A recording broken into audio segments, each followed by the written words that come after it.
Well, today I thought I would go over something that I get a lot of questions on regarding my car, and that is the push button transmission selector.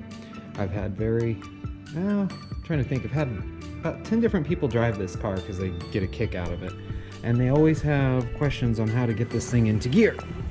So I thought we could take a look at it, and also it's good for reference.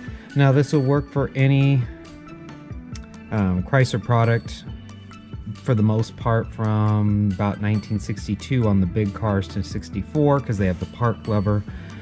The earlier big cars did not have a parking lever. You had to use the parking brake to stop the car. But the Valiant, starting in 1960, all have the parking lever.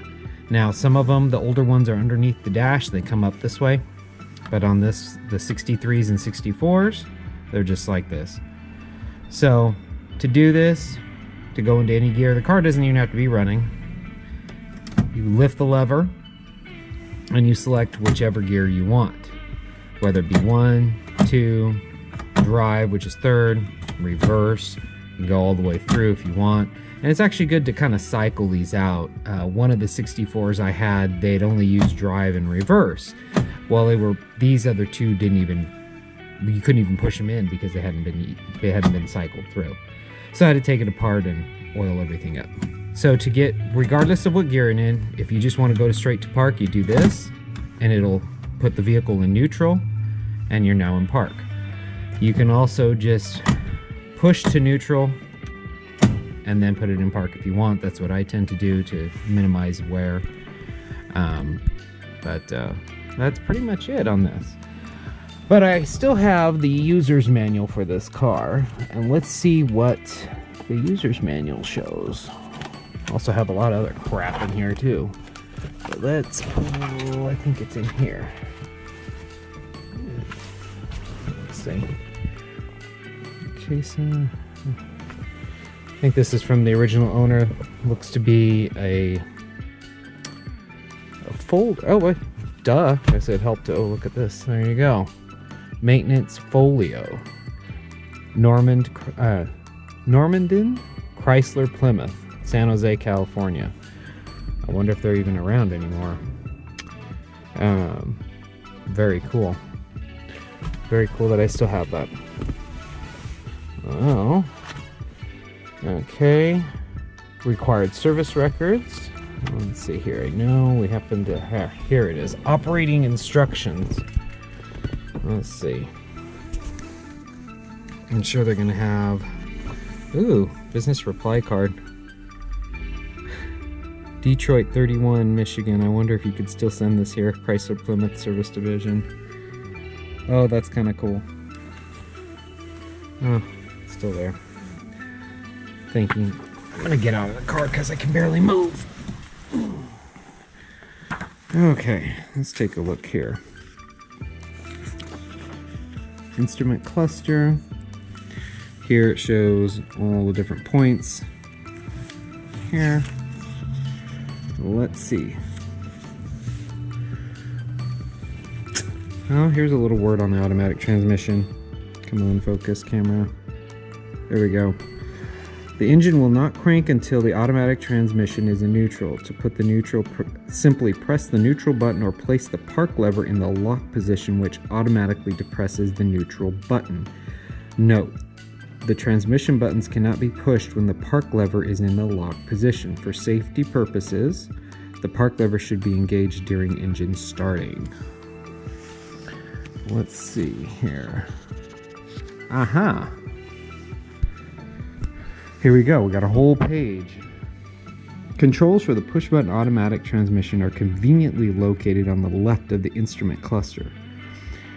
Park lever, a lever on the push-button transmission, see illustration, supplements the parking brake by locking the transmission, preventing movement when parked. To engage, move the lever in the direction of the arrow. I don't know if there is even an arrow. Oh, I guess there is. I never really paid attention in all these years. I don't know if you can see that on the camera, but there's a little tiny arrow. It says down for park. Never really paid attention to that.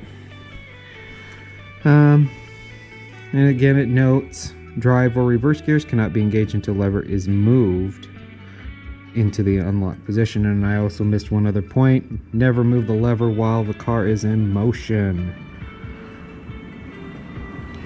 Now it just talks about each one of the gears. You know, which they do, but doesn't really talk about using, you know, how to push the buttons. I guess it just tells you just pretty much what I showed you. But this is interesting. Push starting. I always found this interesting on this transmission. Turn the ignition switch to on, push position, and push in the first button. So number 1, the engine should start at about 15 miles an hour. Do not tow your car to start the engine. So that's a pretty cool feature. You could actually start the car, push start it with an automatic transmission. Most cars you can't do that. So, well, there's a little look at transmission selection on the 64 Plymouth Valiant and pretty much any other 64 Chrysler Corporation car that had automatic. I don't know if the trucks used push button for that year. I think they had a lever, but earlier trucks had push button automatic. So anyway, for those of you that were ever interested, you know, there it is. I wonder if she'll start. Ugh, she should. She always does. It's cold. It's about 38 outside right now.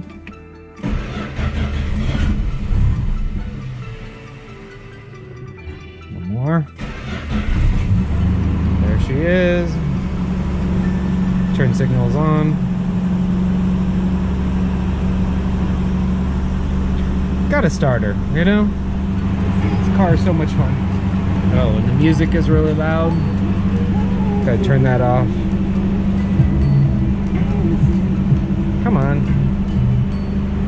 There we go. Previous owner installed this stereo in the back. This is how you control it. Marine remote control. Commander, excuse me. I don't really like that it's wired out of the glove box. I eventually want to change that to under the seat maybe, or just do a whole new radio. We'll see. But anyway, all right, that's about enough for today.